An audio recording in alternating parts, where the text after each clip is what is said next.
يا سيسي، الرئيس عبد الفتاح السيسي رئيس جمهورية مصر العربية، والله انت اخرتك قربت.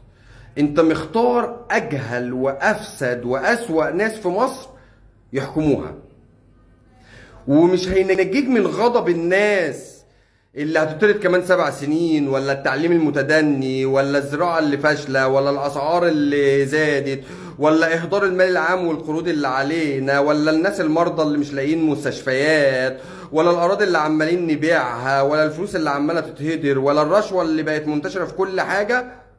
غير إنك أنت لازم تحاكم الناس دي، وإلا بقى زي ما الإخوان بتقول إن أنت ضابط مخابرات إسرائيلي وعرفوا يحكموا مصر.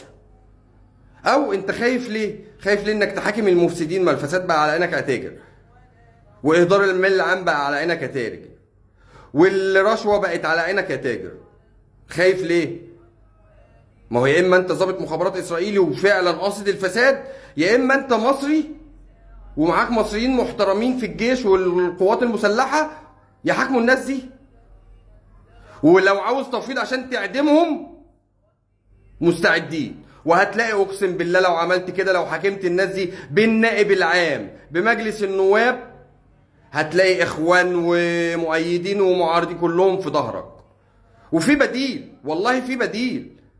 اقل من اسبوع. طب بص يا ريس، عشان احنا ما عندناش نائب عام، جيب واحد من الشعب ووقفه قدام الدكتور مصطفى مدبول الجاهل الفاشل، وهيخليه، وانا عندي استعداد اخليه والله قدامك مع الوزراء يعترفوا على نفسهم ان هم فاشلين. ولو ما اعترفوش قدامك، لو ما اعترفوش على نفسهم قدام عينيك كده، عشان النائب العام اصلا والقضاء عندنا نايم، اعدمنا اعدمنا وخلي الناس دي هي اللي تعيش.